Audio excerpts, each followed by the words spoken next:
Hello. I don't know if this is working well or not. I've been fussing with it for the last half hour. But that's part of why I'm doing this, to kind of just figure out how live streaming works. But I'm just going to go ahead and pop out chat. And then it says there's 4 concurrent viewers. I don't know if that means there's 4 people watching. I kind of expected there to be 0. But yeah, so I'm JT Greathouse. I assume if you're here, you know that. Yeah, so I decided to do this because I'm going to have to do some publicity stuff over the internet, like doing a lot of online panels and things like that in the coming year, because my book is coming out in the United Kingdom primarily, but I live in Spokane, so that's the literal opposite side of the world almost. So I just kind of wanted to learn how to do some of this live streaming thing. See if I could make it work well. I'd recorded a video for Galance for my publisher a while back, and it didn't turn out super well, I thought. I mean, it was okay, but I was just using like a webcam, and it was a little rough. So I wanted to experiment with seeing if I could use my DSLR, trying to get a setup where the sound would be a little bit better. I know it's probably still not awesome. One of the things I've been doing lately is, instead of writing, I've been shopping for microphones. Because writers will do anything but write if you let them. But yeah, so I'm just doing this partly because it's kind of fun to like live stream doing a book plate signing rather than just doing it while like watching Star Trek or something. And also because I just want to see if I can, refine my internet video production, whatever, a little bit. So if you're in chat and you have any questions for me about getting, a book published, getting started writing fiction, about my publishing journey, about the book itself, feel free to ask. Just type in chat and I'll occasionally glance up from what I'm doing here and try to answer them. So this is probably going to be some awkward clicking noises now while I kind of pop out chat and pull it into a slightly more visible spot. Cool. Okay, so as is sort of authorly tradition, I have a ridiculous knife to open this package with. So these are book plates that were mailed to me by the Broken Binding, which is a cool seeming independent bookstore focused on science fiction and fantasy that are in the UK. I really only know of them through Twitter and through the fact that they have done stuff with a few friends of mine. Oh, sick. Okay, so that's the return envelope. Sent me a couple bookmarks. That's pretty cool. I don't know how well you can see that. But yeah, they seem pretty neat, and they reached out to me shortly after the book announcement to kind of ask if I'd be willing to sign book plates. And of course I am. This is my first novel. I didn't think anybody would be interested in having me sign book plates. But yeah, so this is what they look like. They're just little stickers, essentially, if you've never seen a book plate before.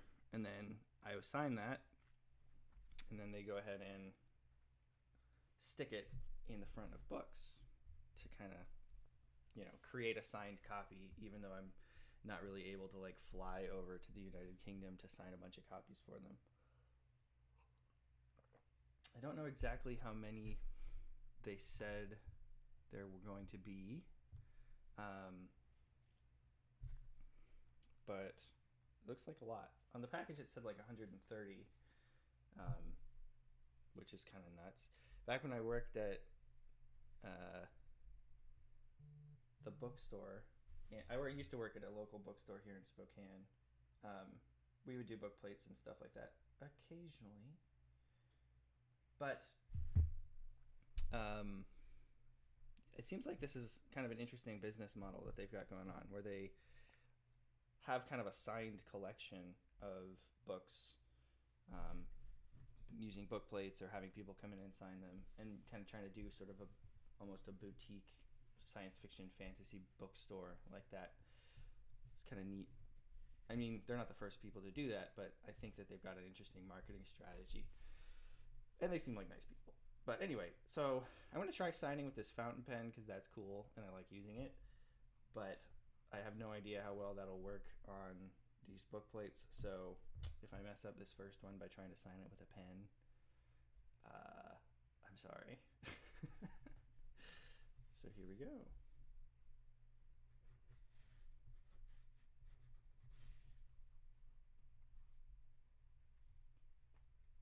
Okay, I think that turned out pretty well.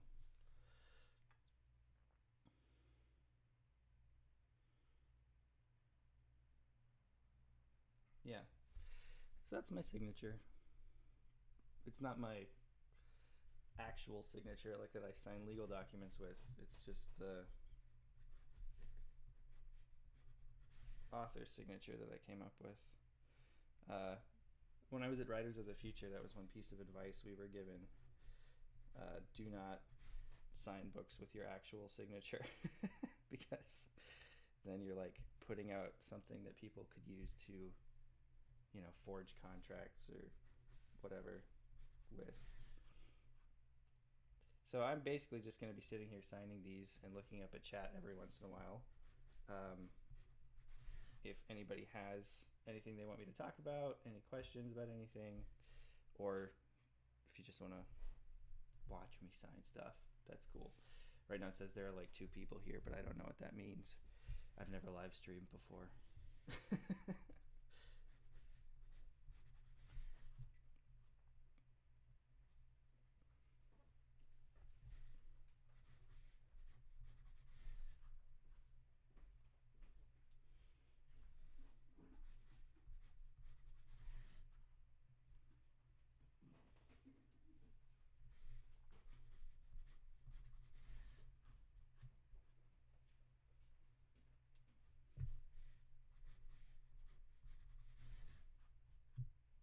Now it kind of turned out funky.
Oh man.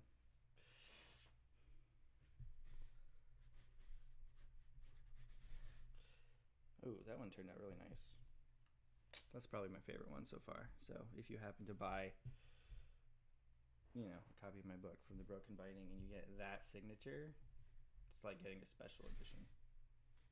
But there's only one of, because it has that specific really good instance of my signature.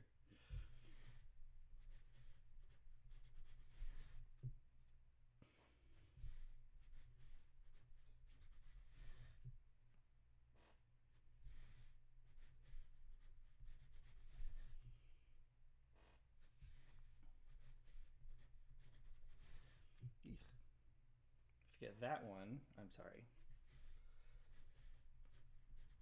What's funny is like I bet. Yeah, I sometimes wonder about stuff like this. Like, did people like Stephen King or Ursula Le Guin or Brandon Sanderson, when they were getting started, did they have the same sort of like weird anxiety about their signature not always being exactly the same because they were still practicing it? No, that one turned out pretty good.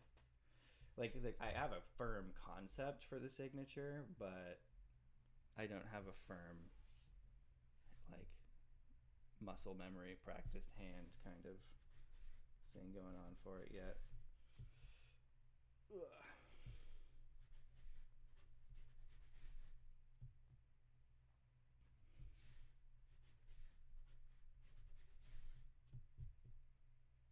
That turned out pretty good. Yeah.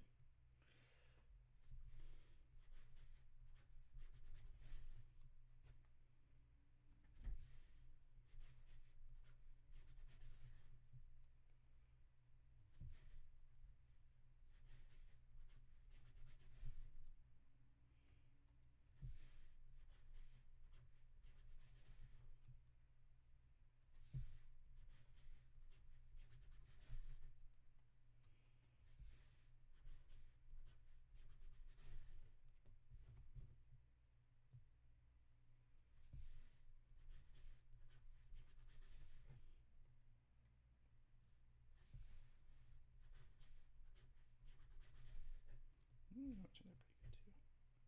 So it's supposed to be JTG, and then like a squiggle, and then H, and then a line. Because I am, considering my actual last name, I am well practiced in the art of squiggle signatures. And yeah.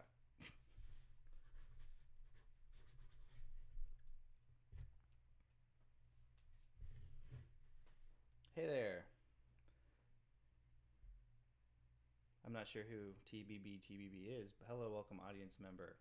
I figured I would be alone or with like two people I actually knew in here. I'm JT Greathouse. I have a debut fantasy novel coming out this year. This is the advanced copy. Ta-da! This is what the actual book will look like when it comes out. And I'm just signing some book plates for the Broken Binding, which is a cool bookstore, and answering any questions anyone might have. So, mainly I'm practicing live streaming. Yeah, go ahead, Levi.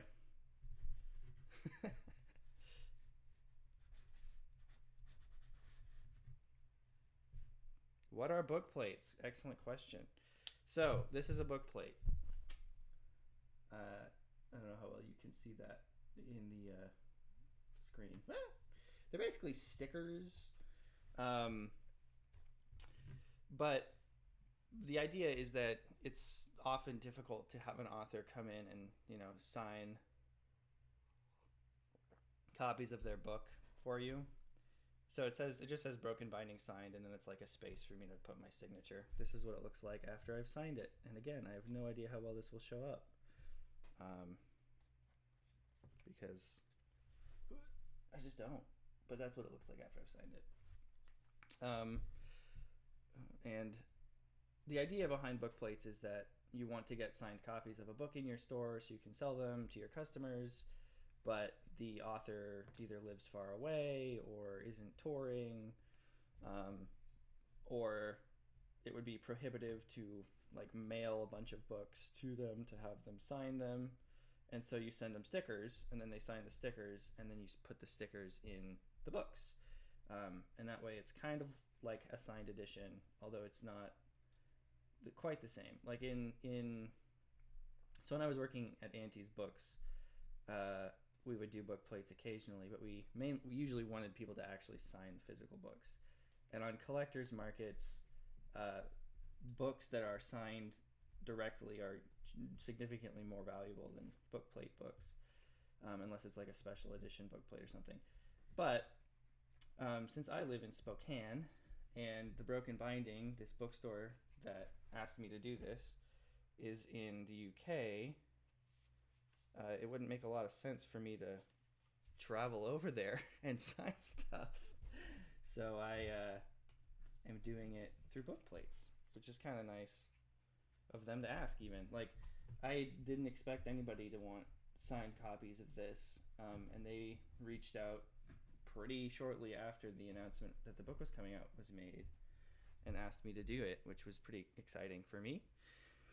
But yeah, they just sent me, I think, about 130-ish to do, which doesn't necessarily mean they're going to get 130 copies of my book in the store, but then they'll have enough that they can keep signed copies on the shelf as long as they want to. So next question is from somebody, from TBB. Where does your inspiration for this story come from? Good question. A lot of places.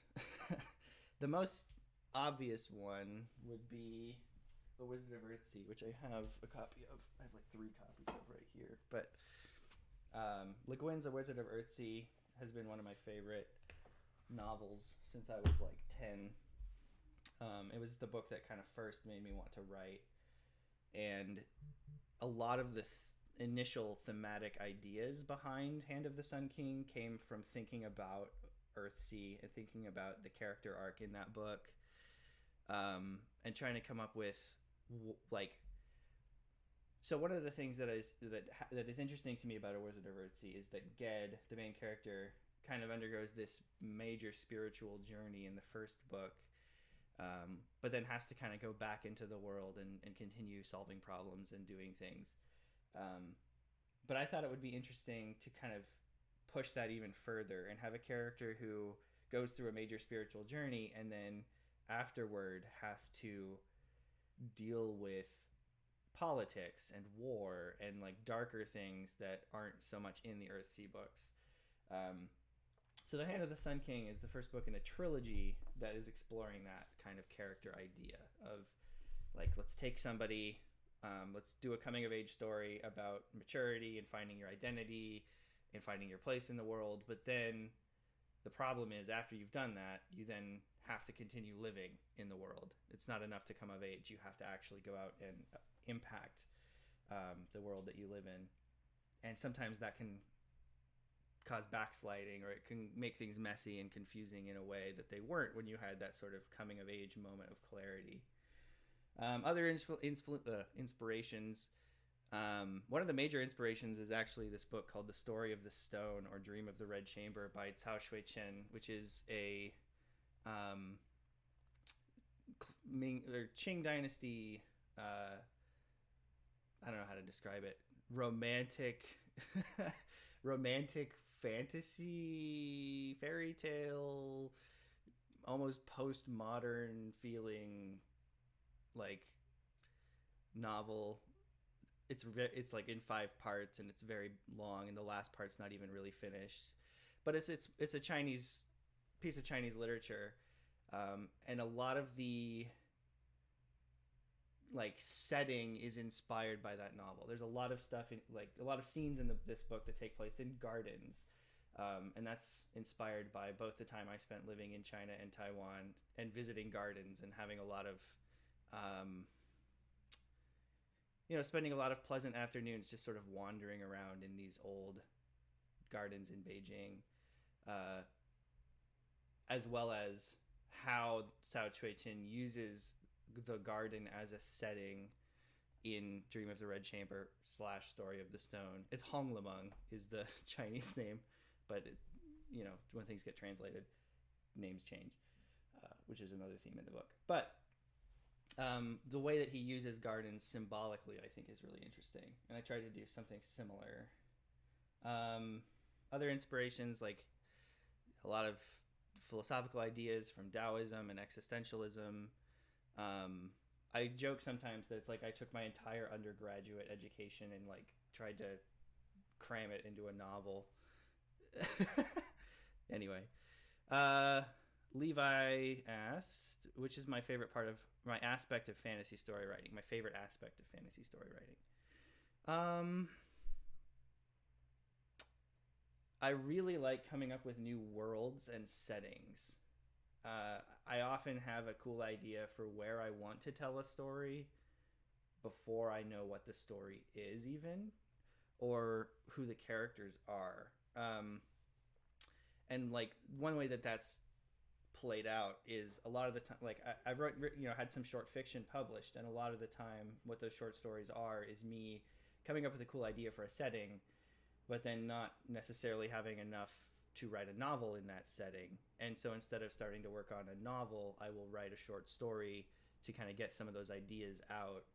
My short story in Beneath Ceaseless Skies, The Wyvern Rider and Those of the Land, was just me writing something because I had to get this setting idea out of my head and into a story. I have since drafted a novel in that world, but I haven't done much else but the first draft. Because this started to get traction, and I wanted to keep that going. But yeah, so I like the world building part, and I feel like the reason for that is because a lot of the time my motivation for enjoying reading a fantasy story or playing a video game or watching a movie is that exploratory feeling of like, oh, this is a new world, and like there's cool things in this world that I haven't heard of before or haven't seen before, and it's exciting to kind of have that novel experience. And so when I'm writing, I'm trying to give my readers something of that experience as well. But then after that, I actually get most excited by themes.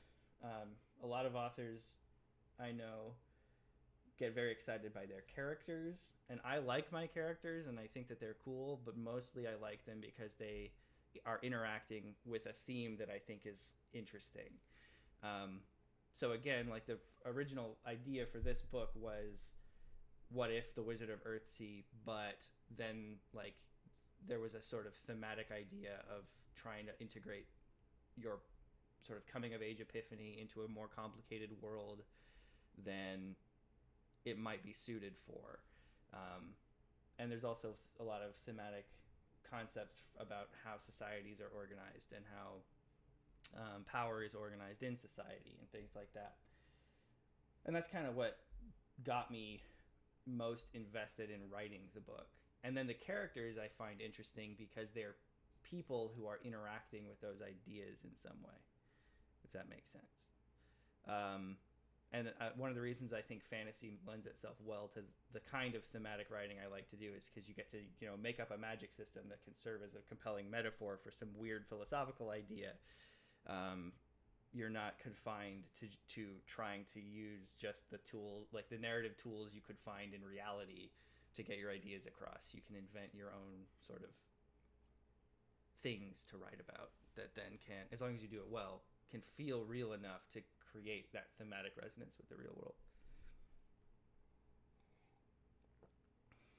Oh, that's a big question. I'm going to sign a few book plates before I answer that one, Levi. Hold on one sec while I think about it and do a repetitive action that doesn't require me to do anything but think about it.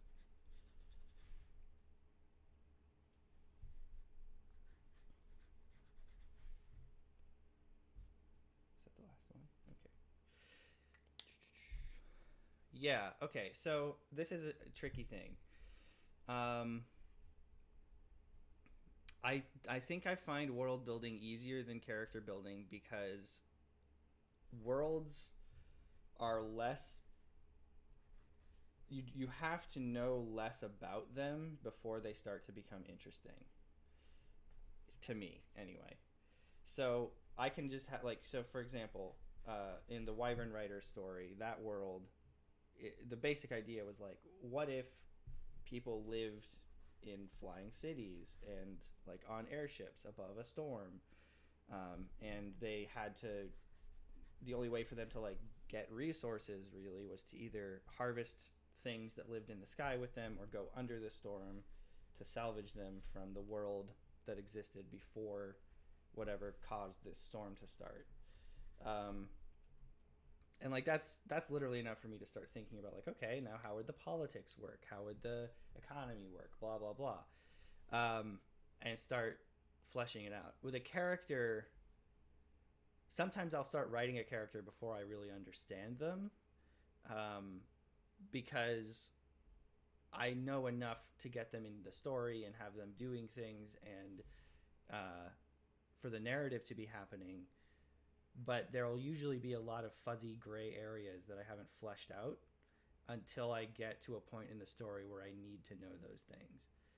Um, and the reason for that is because I think, in general, I find people more difficult to understand in like the real world than I do systems. Um, and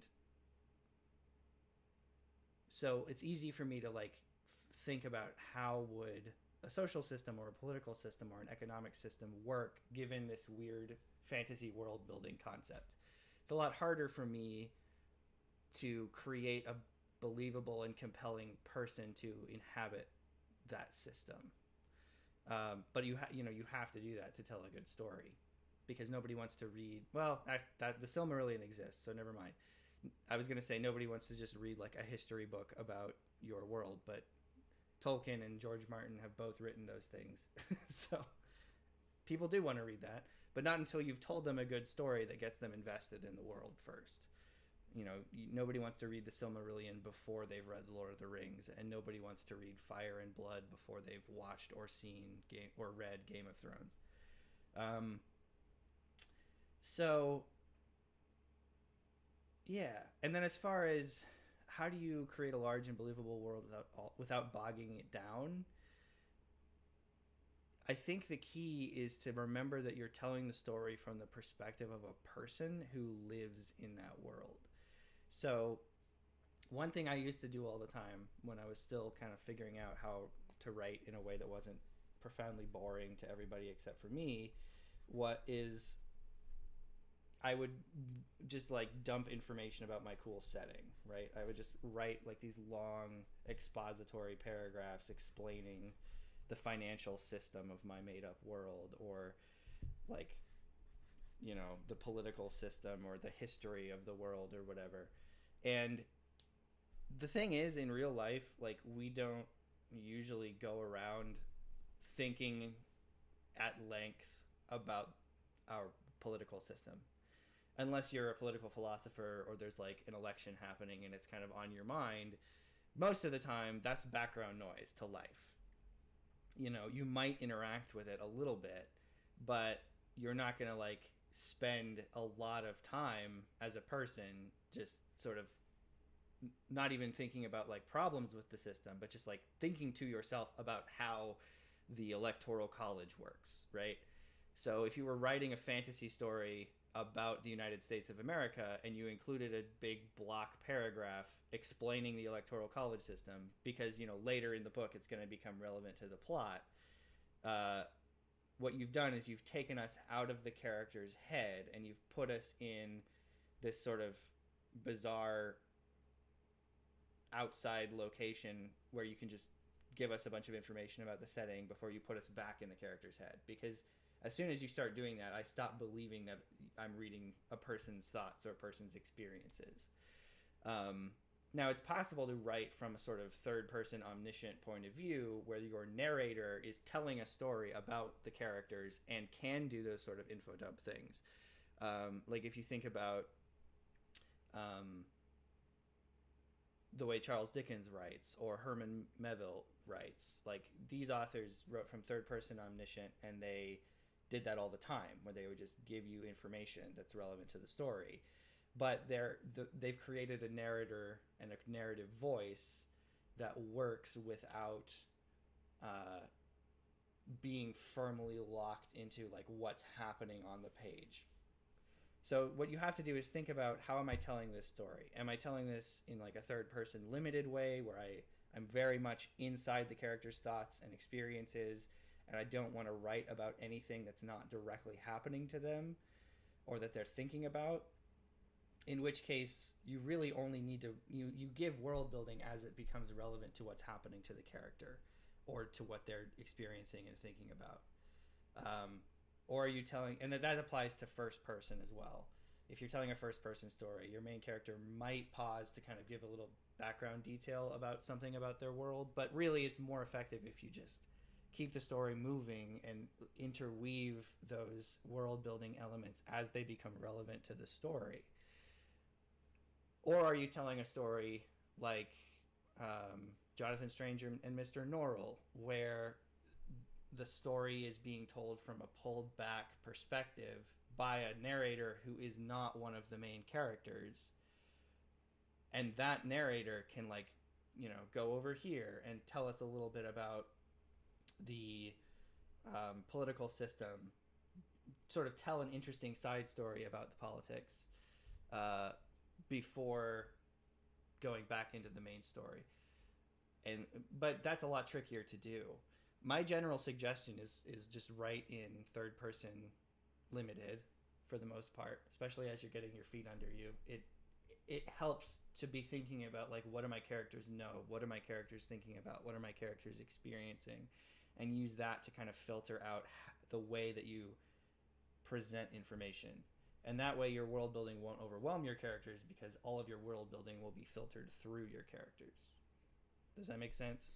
That was kind of a very long answer, but it's a very, like, that's a tricky thing that, like, I don't think even some of the really, really good science fiction and fantasy authors don't necessarily pull that off 100% of the time. Like, there are books that I've read by very successful people who, and they're good books too, that have what I would consider to be kind of awkward information dumps in them. And you can get away with that. Like, if the story is compelling enough that your audience just wants to know that information, then you can put the information in, and your audience will be like, oh, cool, I didn't know that, now I do, and I'm excited by knowing that. But I think it's always more effective to give the information through the narrative, through the story that's happening.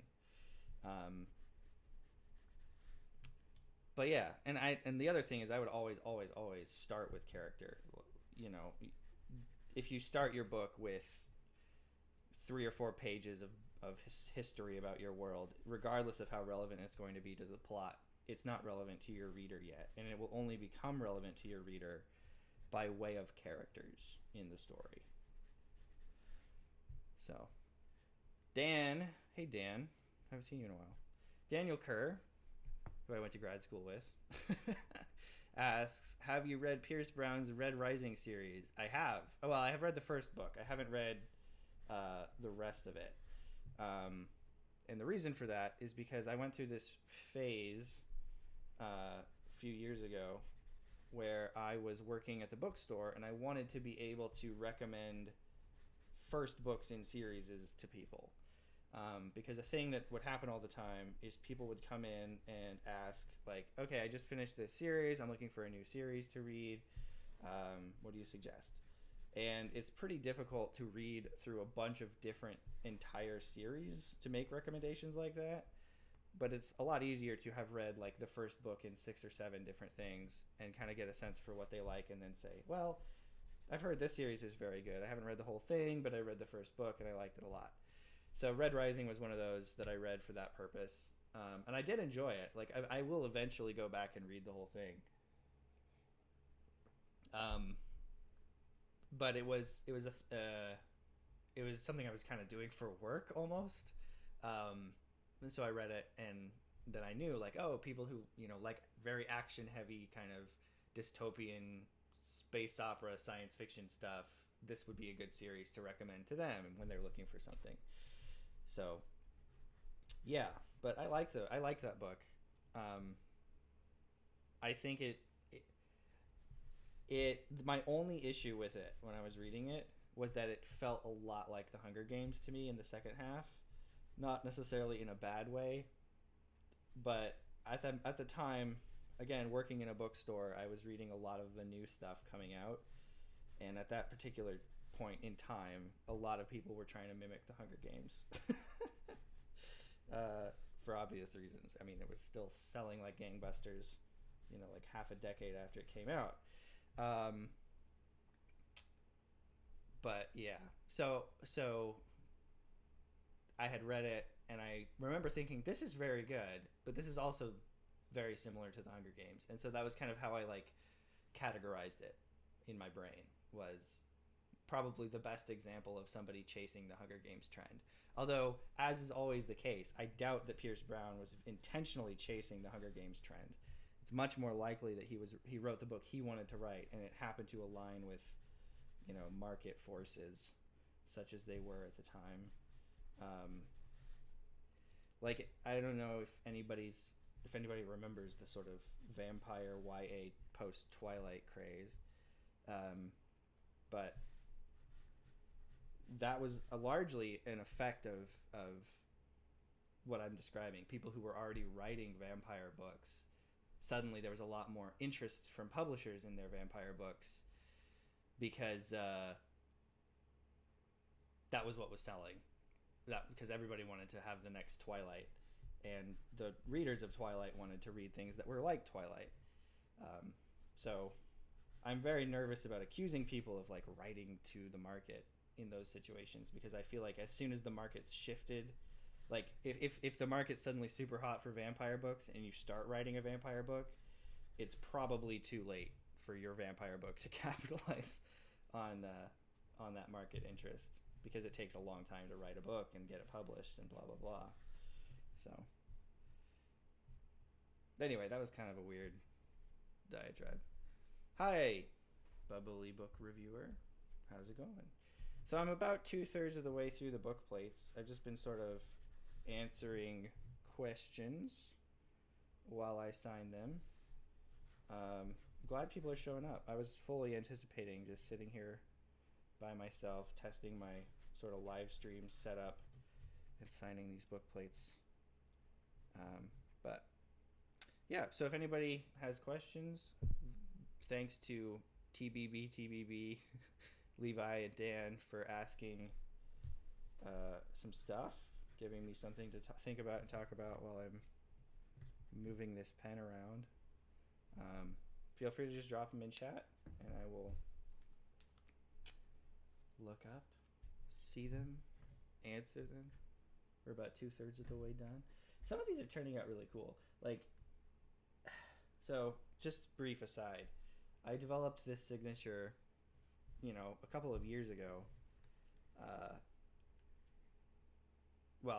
guess a year ago. And it still doesn't always look the same. I don't know how well you can see that on the screen, but it's the same basic shape, but it's not uniform, and that's bothering me for some reason. Like this one has a little extra little nubbins on it that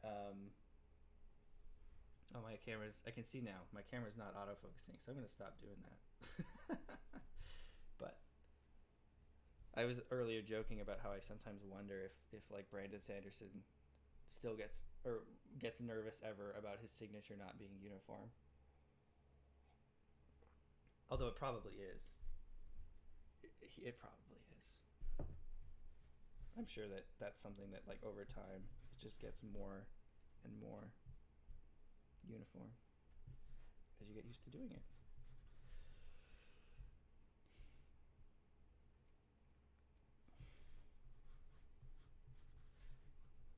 That one turned out well.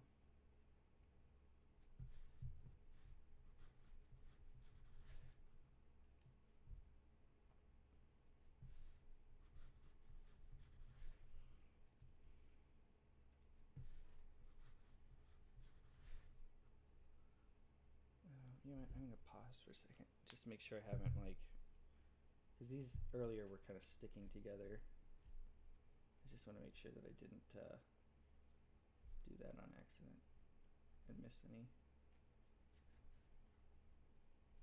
Be a shame for one of these things to travel all the way across the Atlantic Ocean and the entirety of the United States of America, only to return back across the entirety of the United States of America and the Atlantic Ocean unsigned. Having changed not at all, but for the journey.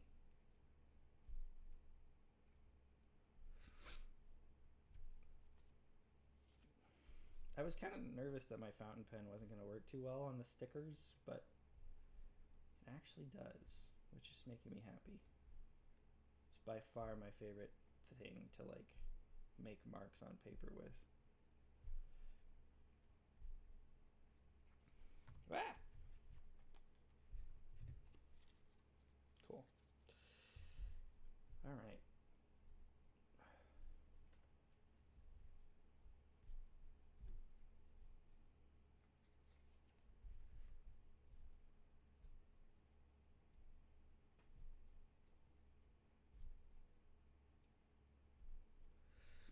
Where can you buy this book? Well, that is a that is a question. I'll put a link in the chat here in just a little bit to where you can order it on Book Depository. So, a little bit of publishing background, or that's not what I mean, behind the scenes stuff. When you sell rights to a publisher, you are selling rights to let them publish it in a specific language in a specific part of the world. So sometimes that's everywhere in the world. And like a publisher will then have the right to sell it in the United States and Canada and Australia and New Zealand and the United Kingdom and Europe and Asia and blah, blah, blah. But often a publisher buys rights to just certain parts of the world. So it's pretty common for books to be initially published either only in the United States and Canada and a few other places, or only in the United Kingdom and Australia and a few other places. And then if they do well, then maybe expand into the other territories. In this case, Glance offered on United Kingdom rights plus Australia, New Zealand, and a few other places. But they didn't end up purchasing North America rights. So this version of the book from Glance is only going to be published in those territories. But you can order it on Book Depository and get it shipped anywhere in the world pretty much for free. Or you could order from the Broken Binding, which is the people I'm doing this signing for.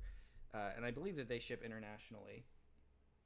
So I'll post a link in the chat after I finish signing these things to those two places. I am doing a sort of my agency, Jabberwocky Literary Agency. They have a sort of self-publishing management arm where they help authors self-publish their books. And they've done this for like Aliette Badar before and a few other people, where her books have been published in the UK. And then Jabberwocky helps her self-publish them in the United States. And so we're doing something similar, where this Glance version of the book with the very, very beautiful cover by Patrick Weeks will be the UK edition, and then we're going to do an ebook and print-on-demand paperback self-publishing kind of thing for the US. So if you prefer reading on Kindle, you'll need to wait for that to be in a little bit more of a finished state, and then pre-orders will go up. But if you want the hardback, then you can order from Broken Binding, I think, or Book Depository. And I'll go ahead and drop links to those things here. It might get a little noisy for a second while I type, but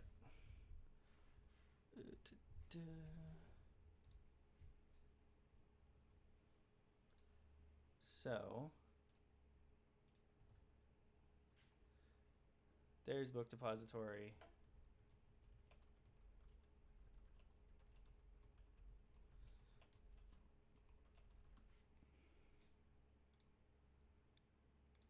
And there's the Broken Binding, who are doing the book plate thing with me here. So those are the two links.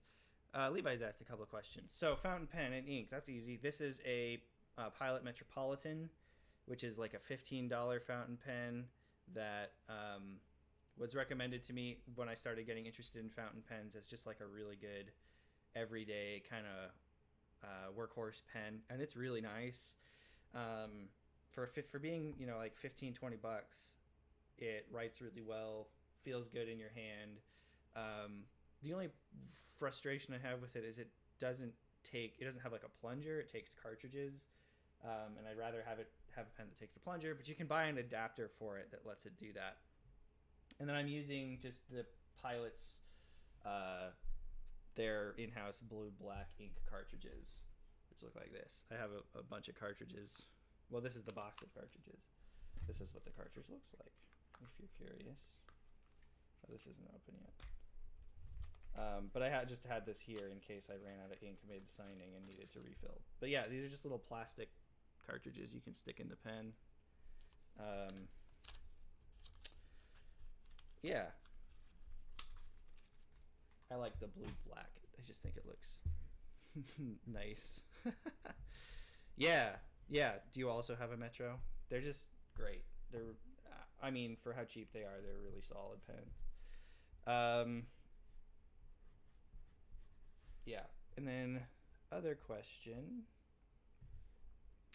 How does an author strike the balance between writing a story exactly how they would like to and also pleasing publishers, editors, blah, blah, blah? Is there a general sort of expectation for how a fantasy looks?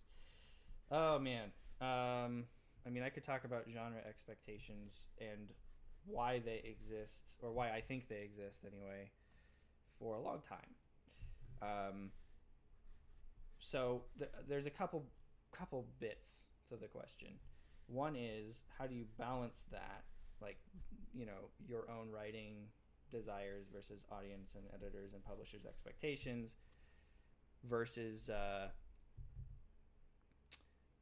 is there like a general expectation for how fantasy looks? And there's, I think, an unstated assumption, which is that you should adhere to those expectations. And what I would say is that there are genre expectations. However, they are always changing. If you go back and read fantasy that was written in like the 1970s and 80s, it's familiar but slightly different.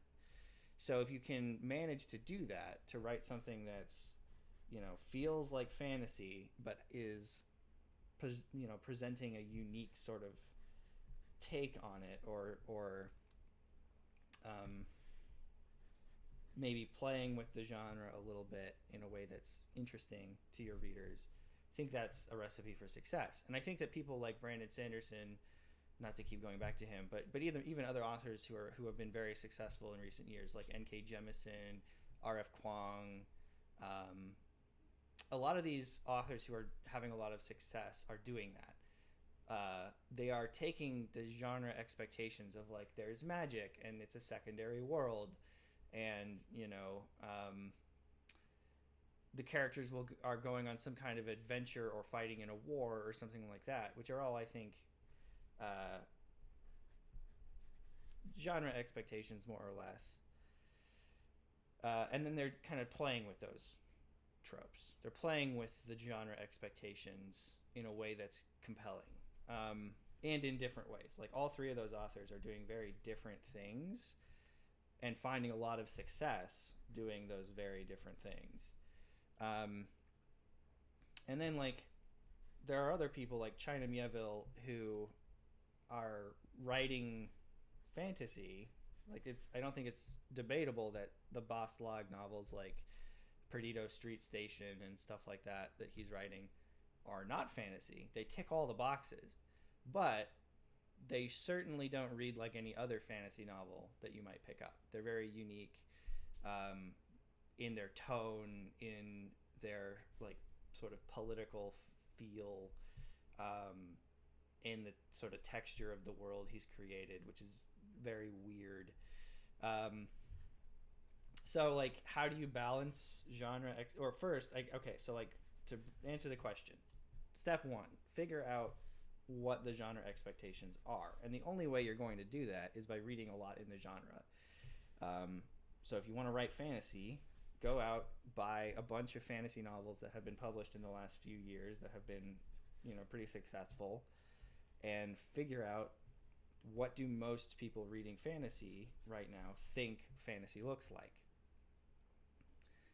And that it doesn't really matter if you have the same opinion, because what you're doing at this point is not figuring out how to write your book. You're trying to figure out, what do people want to read, or what does the genre look like in in the sort of consciousness of your average reader slash editor slash publisher. Because the only reason publishers and editors make the decisions that they do is because they think that the decision aligns to some extent with what readers want.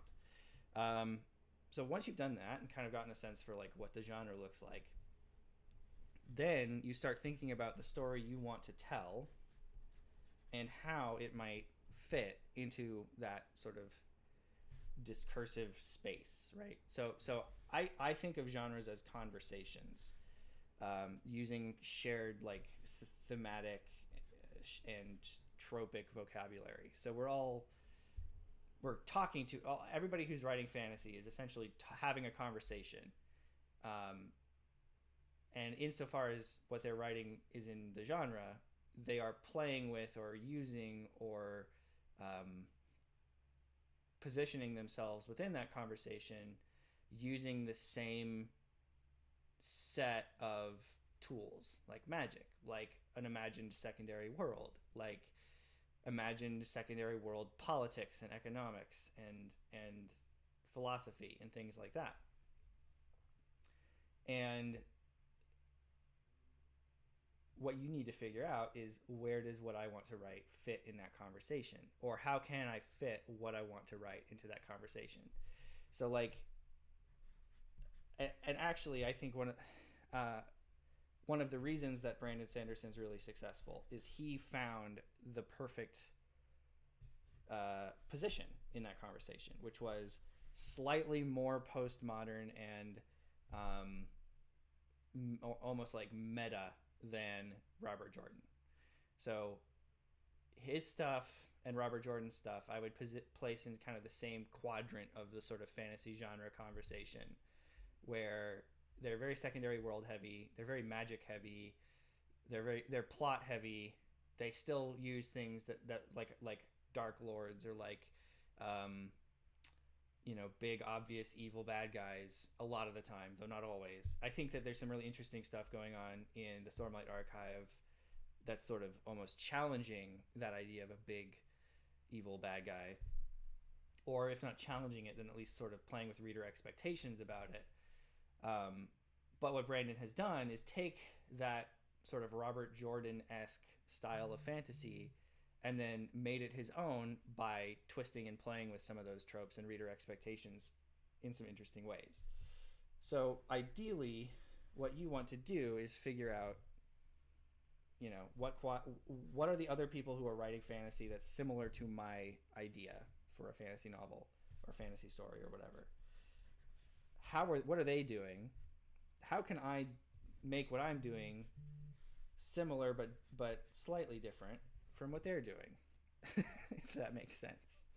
And then I would say, once you've done that, don't worry about editors and publishers and stuff like that until you're actually trying to sell the book and people are telling you, like, you need to make these changes in order for it to sell. Because, hey, I'm done.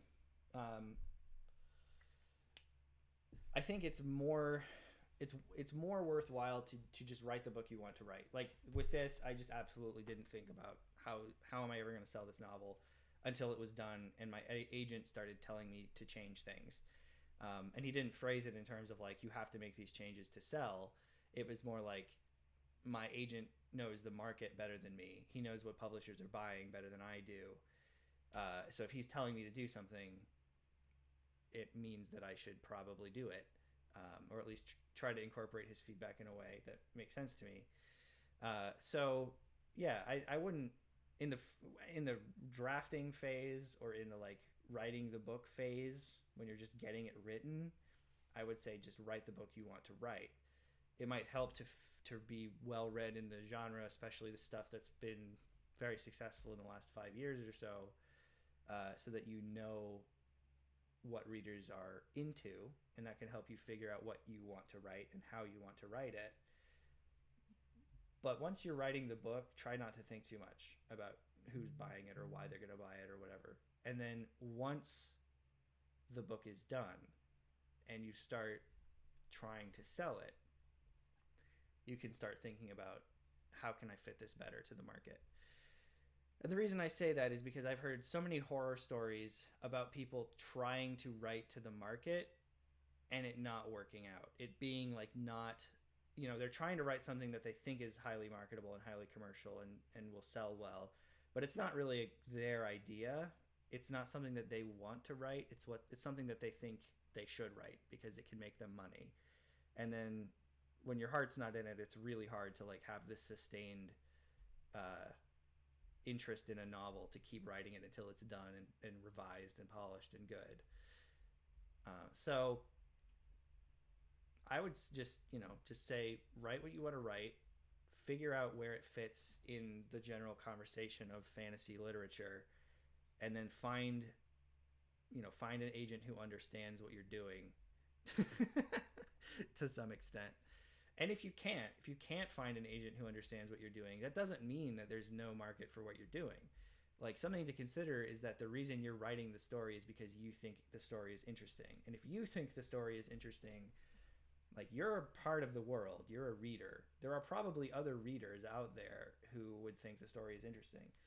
And that's, I think, one of the cool things about the self-publishing situation right now is even if you're not a even if you're not able to find an agent or a publisher that thinks what you're doing makes sense and fits the market, it might still fit the market. If you put it out there and promote it, you might find success regardless of the fact that it kind of doesn't fit with what agents and publishers expect. Like there's an entire genre of fantasy, which is the lit RPG genre of books that are kind of like based on video games almost, or like they're fantasy novels that have video game logic is kind of the best way to explain it. And there's a huge market for them. Like, they sell pretty well, but the publishing industry didn't catch on to them when people were first starting to write them and try to get them out there. So it was a thing that really took off in the self-published space. People were writing these lit RPG books, self-publishing them, and then they were getting popular and having success with them, regardless of the fact that like the publishing industry wasn't expecting them and didn't know what to do with them. And only now are you starting to see publishers actually like picking up and putting out books that kind of fit that lit RPG space. So like the publishing industry doesn't know everything. The publishing industry makes its decisions based on what it thinks the market wants, but its data will always lag slightly behind where the market actually is, because they have to look at sales data. They have to look at BookScan. They have to figure out which of our books are selling well and what does that tell us about what people are buying. And then the other thing to consider is that as a writer, you're hopefully reading enough and you're hopefully getting your ideas in large part from stuff you're reading. And that should tell you something about the fact that there are other people in the world who are also readers who might be interested in your thing that you want to do. So, long answer, but it's a complicated question. And I think that ultimately it comes down to, like, again, knowing the market, figuring out if there is space within the publishing conversation for what you're doing. And if there's not, figuring out whether it's worth it for you to try to self-publish it. But my one piece of advice is, like, don't write to the market just because you want to get published. Write what you want to write, and then see if you can get it sold, which is maybe kind of bleak, but I just think that writing to the market, publishing takes such a long time. I started writing this book like 4 years ago. If I had written this to the market at the time, it wouldn't look anything like what it looks like now. And the market has changed so much in the 4 years since I started working on this that if I had done that, by the time the book comes out, the market it wouldn't be to the market anymore. So once you become more established and your turnaround gets faster, where you can write like a book in a year and get it out within a year, it might start making more sense to be thinking about the market and what you could potentially write and how it fits with what's selling well. But for your first book, the timeline just doesn't make sense to do it that way. So that's that. I am done signing book plates. YouTube is telling me there are 5 people watching. So if there's any more questions, anything else you folks want to hear me kind of ramble on about, I'm happy to do that. But otherwise, thanks for being here. I'm going to go ahead and package these back up once the ink is dry and get them sent on their way back to the United Kingdom. I think England. I don't know, actually. I could, yeah, I'm looking at the envelope. England, in fact. So, yeah. But that's that. I'm going to probably post this video on YouTube because why not? But I don't have anything else to do in front of me. Thanks. Yeah, y'all have a good night, good day, whatever. I don't know where everyone's coming in from, but thanks for being here. Oh, thanks, Calvin. It's literally just my last name translated from Dutch into English. And the reason we did that is because to Grotenhuis written out is very, very difficult to pronounce, and it was going to make word of mouth a bit of a challenge. Great House feels a little bit easier to get people talking about, but yeah, so I'm gonna go ahead and head out. Thanks for being here. If you're curious about the video or you wanted to show it to other people at some point, I will try to put it up on YouTube. I don't know how YouTube works though. I've never actually done many YouTube videos, so have a good one. Thanks for joining me in this, my first ever YouTube live stream thing.